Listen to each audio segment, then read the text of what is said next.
Hello, everybody. We're happy to welcome you back to another day with Pastor Sandey here and my guest, Pastor Derek Schneider. Now, Pastor Derek, you've spoken to us about what you've seen in Ukraine and what made you to keep on coming back. Now, has your visit to Ukraine been a blessing in any way to you and to your ministry? Oh, absolutely. Most of the changes or, increase of success with our ministry at home in Canada is a result of applying the principles taught here. Principles like the all-night prayer, seeking God sacrificially. We've seen young people start up, social programs and outreaches. I took your series on the Kingdom of God and preached it for 1 year, and we began to see young people begin to start programs outside of the local church. They began to see themselves as deliverers to their sphere. For example, we had the one UFC fighter who, laid down his platform there but still used his fame and started up a homeless program. He reaches homeless people and, we're seeing incredible things through that. The only problem I have now as a pastor, since applying these principles, is to make enough time to just help guide and coach all of these programs that are emerging.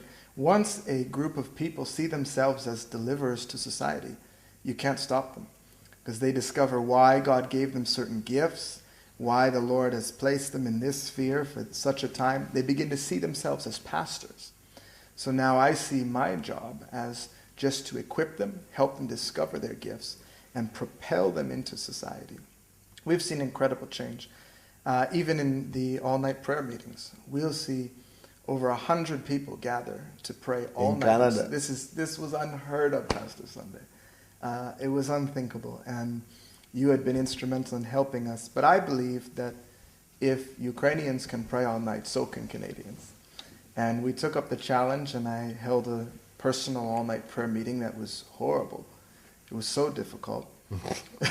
But pushed my way through, and at the end the Lord said, now you've broken through, and your people will be able to pray all night. Well, we set a date for the night prayer, and over 100 people showed up. And for 2 years now, we've been seeking God like Ukrainians, just, fiery prayer. And it's totally changed the dynamic of our church. Yeah. And so apart from the fact that, you have been blessed, your ministry has been blessed, how was your life affected personally by your encounter with this move? I had a reason for my Christianity other than just trying to get into heaven. I suddenly saw my purpose on earth. I saw myself as a resource of heaven. I understood what Jesus meant when he said, you are the salt of the earth, you are the light of the world. For me personally, my prayer life changed. I hungered for the Lord in a greater way, and now had the boldness and the audacity to believe God for transformation in our region. I attribute my whole Christianity now to what I've experienced here in the revelation that you teach. I mean, I had grown up in the church. I had grown up in a kind of conservative environment. But when I came to hear you preach the first time, I felt I had heard the gospel for the first time. Because I had grown up with just the gospel of salvation, the redeeming of the man, his spirit. But now I was hearing the gospel of the kingdom of God, which was it opened up a whole world to me. And so now I'm seeing, okay, my Christianity has a purpose, and the members in my congregation have a purpose. They weren't saved just to come and hear me preach. I'm not that great of a preacher. They were saved to come and be equipped and to go out and preach, to go out and be God's representative in their sphere of influence. Wow. Yeah.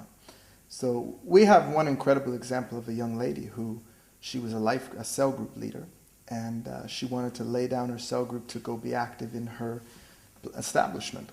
Well, I had a hard time letting her go because I was more church-minded, more egocentric at that time. But reluctantly, I said, okay, go ahead, lay down your cell group, go and bring your ministry beyond the four walls of the church. She went out and did that, began to bring the kingdom principles that you teach and are taught here to her workplace.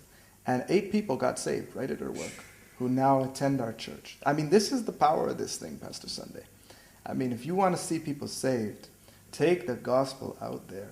And you guys have developed structures, and by wisdom, you're able to do it. You're teaching the world to do it.